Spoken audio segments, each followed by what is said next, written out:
రాష్ట్రంలో ఆర్టీసీ బస్సుల్లో మహాలక్ష్మి పథకం సరికొత్త రికార్డు క్రియేట్ చేసింది. కాంగ్రెస్ ప్రభుత్వం అధికారంలోకి వచ్చాక మొదటిగా అమలు చేసిన పథకం మహాలక్ష్మి ఫ్రీ బస్సు స్కీమ్. ఇప్పుడు ఆర్టీసీ జీరో టికెట్ల జారీలో 200 కోట్ల ప్రయాణాలు పూర్తి చేసుకుంది. ఇప్పటివరకు 6,680 కోట్ల రూపాయల ప్రయాణ ఛార్జీలను మహిళలు ఆదా చేసుకున్నారు. ఫ్రీ బస్సు స్కీమ్ సక్సెస్ వెనుక ఆర్టీసీ సిబ్బంది కృషితో పాటు మహిళా ప్రయాణికులు ఉన్నారంటున్న ఆర్టీసీ ఎండీ సజ్జనార్తో హరిత ఫేస్ టు ఫేస్. ప్రభుత్వం అధికారంలోకి వచ్చాక మహిళల కోసం ప్రత్యేకంగా ఉచిత బస్సు స్కీమ్ మహాలక్ష్మిని ప్రవేశపెట్టారు. మరి ఇప్పుడు సరికొత్తగా మహాలక్ష్మి ఫ్రీ బస్ స్కీమ్ కొత్త మైలురాయిని సాధించింది. దాదాపు 200 కోట్ల జీరో టికెట్లని టీజీఎస్ఆర్టీసీ రిలీజ్ చేసింది. మరి దీనికి సంబంధించి ఈ సక్సెస్ వెనుక ఉన్న ఎండి సజ్జనార్ మనతో ఉన్నారు, మాట్లాడదాం. సార్ చెప్పండి, ముందుగా మీకు కంగ్రాచులేషన్స్. 200 కోట్ల జీరో టికెట్స్ ఇష్యూ అయ్యాయి. ఇంత సరికొత్త రికార్డ్ని క్రియేట్ చేయడం వెనుక మీ కృషి కావచ్చు, మీ సిబ్బంది కృషి ఎలా ఉంది?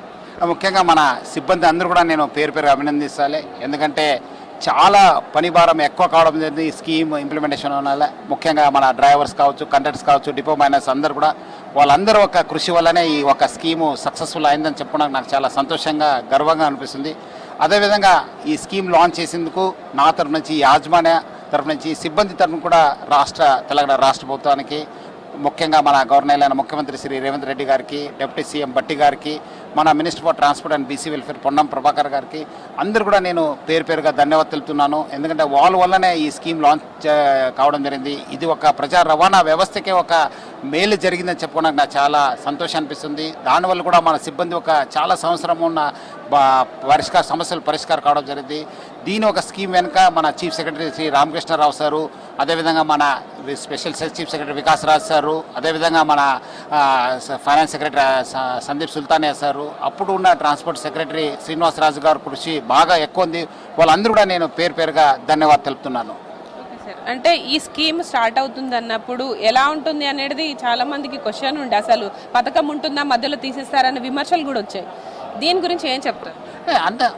అంతే సక్సెస్ఫుల్ ఇంప్లిమెంట్ అవుతుందా లేదనేది చాలా మనకు విమర్శలు వచ్చినా నాకు మాత్రం చాలా విశ్వాసం ఉంది. ఎందుకంటే నేను గత 1.5 సంవత్సరం నుంచి మా సిబ్బంది చూశాను. వాళ్ళు డెఫినెట్లీ స్కీమ్ని సక్సెస్ఫుల్గా ఇంప్లిమెంట్ చేస్తారని చెప్పి చాలా విశ్వాసం ఉంది. దాని తగ్గట్టుగా వాళ్ళు కృషి చేశారు. అదేవిధంగా రాష్ట్ర ప్రభుత్వం నుంచి కూడా మనకు మంచి సపోర్ట్ దొరకడం జరిగింది. చాలామంది రీఎంబర్స్మెంట్ అవుతుందా లేదా, డబ్బులు వస్తావా లేదా అని చెప్పి, బట్ డెఫినెట్లీ మనకు డబ్బులు రావడం జరిగింది. ఈరోజు మనకు ఆదా కావడం డబ్బులు అంతా మన యాజమాన్యం కూడా రావడం జరిగింది. దానివల్ల కూడా మనకు మంచి సిబ్బందికి ఫలితాలు రావడం జరిగింది. సో అందుకు వచ్చే రోజు ఇంకా ఎక్కువ ఫలితాలు వస్తుందని చెప్పి నాకు చాలా విశ్వాసం ఉంది. అంటే గతంలో టీజీఎస్ఆర్టీసీ ప్రజా రవాణా అంటే నష్టాల్లో ఉండేది. దాదాపు 67% ఆక్యుపెన్సీతో నడిచిన ఆర్టీసీ ఆఫ్టర్ మహాలక్ష్మి తర్వాత ఎట్లా ఉంది సార్? ఆల్మోస్ట్ దాదాపు 100% దాకా పెరిగింది. మన రెవెన్యూ పెరగడం జరిగింది, క్యాష్ ఫ్లోస్ ఇంక్రీజ్ కావడం జరిగింది, సిబ్బంది ఒక సమస్య కూడా మనకు పరిష్కారం కావడం జరిగింది.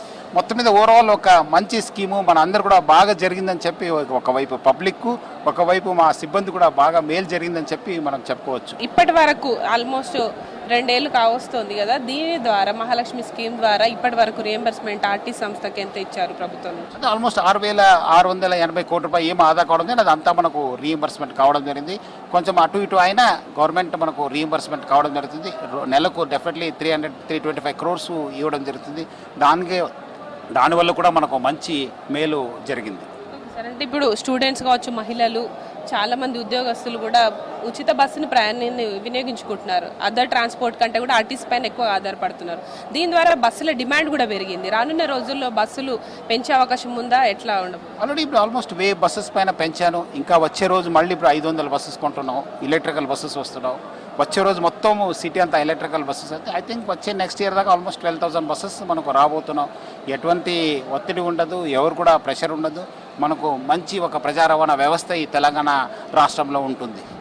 ఇప్పుడు ప్రతిరోజు ఎంతమంది మహిళలు ఉచిత ప్రయాణాన్ని రాష్ట్ర వ్యాప్తంగా వినియోగించుకుంటున్నారు? ఆల్మోస్ట్ 40 lakhs పైన లేడీస్ వినియోగిస్తున్నారు. అంతకుముందు ఉన్న 40% ఉన్న లేడీస్ ఈరోజు ఆల్మోస్ట్ 67% దాకా పెరగడం జరిగింది. ఆల్మోస్ట్ అప్పుడు 20-25 lakhs ఉంటాయి, ఇప్పుడు ఆల్మోస్ట్ 40 lakhs దాకా మనం చేరడం జరిగింది.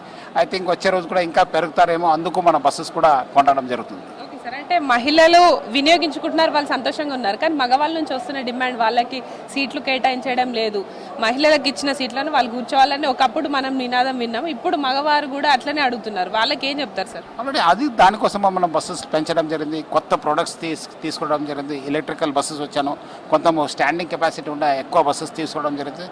సో మనకు కూడా యాజమాన్యం కూడా రకరకాల ఇనిషియేటివ్స్ వల్ల ఆ ఒక ఇనిషియల్గా ఉండింది, ఇప్పుడు అది తగ్గింది. ఇంకా వచ్చే రోజు కూడా బస్సు రావడంతో కూడా ఆ సమస్య కూడా పరిష్కారం అవుతుంది. ఓకే సార్, అంటే ఇనిషియల్ డేస్లో మీరు ఒక స్మార్ట్ కార్డ్ మహిళల కోసం తీసుకొస్తా అని చెప్పారు. దానిపైన ఏమైనా వర్కౌట్ జరుగుతుందా, ఎట్లా చేయబోతున్నారు? ఆల్రెడీ వర్కౌట్ జరుగుతుంది. మన టీమ్స్ కూడా వేరే రాష్ట్రంలో ఎక్కడెక్కడ ఈ ఒక కార్డ్స్ వాడుతున్నారు అది కూడా స్టడీ చేశాను. ఐ థింక్ త్వరలోనే అది కూడా లాంచ్ చేయబోతున్నాం. సార్, అంటే మహిళల సంఖ్య పెరుగుతుంది, ఆక్యుపెన్సీ, మహిళల భద్రతకు సంబంధించి ఆర్టీసీలో ఎట్లాంటి చర్యలు తీసుకుంటున్నారు? ఆల్రెడీ మనము ముఖ్యంగా మన సిబ్బంది, సెక్యూరిటీ సిబ్బంది కూడా పెంచడం జరిగింది. ఆల్మోస్ట్ ఇప్పుడు వేదాక ఉమెన్ సిబ్బంది పెంచాను. సీసీటీవీని అరేంజ్ చేయాలని చెప్పి ప్లాన్ చేయడం జరిగింది. మన చెకింగ్స్ కూడా అరేంజ్ చేశాను. సో దానివల్ల కూడా బాగా మనకు మంచి ఫలితాలు ఇచ్చిందని చెప్పుకోవచ్చు. ఇంకా మనము బస్సెస్లో కూడా సీసీటీవీ పెడతాను. ఇంకా వచ్చే రోజు కూడా ఇంకా ఆ సీసీటీవీ కూడా బస్సులు కూడా పెంచేసి ఎటువంటి ఇబ్బంది లేకుండా చేస్తాను. ఇది ఫ్రీ బస్ స్కీమ్కి సంబంధించిన ఇన్ఫర్మేషన్. కెమెరా పర్సన్ సంజయ్తో హరిత V6 న్యూస్, హైదరాబాద్.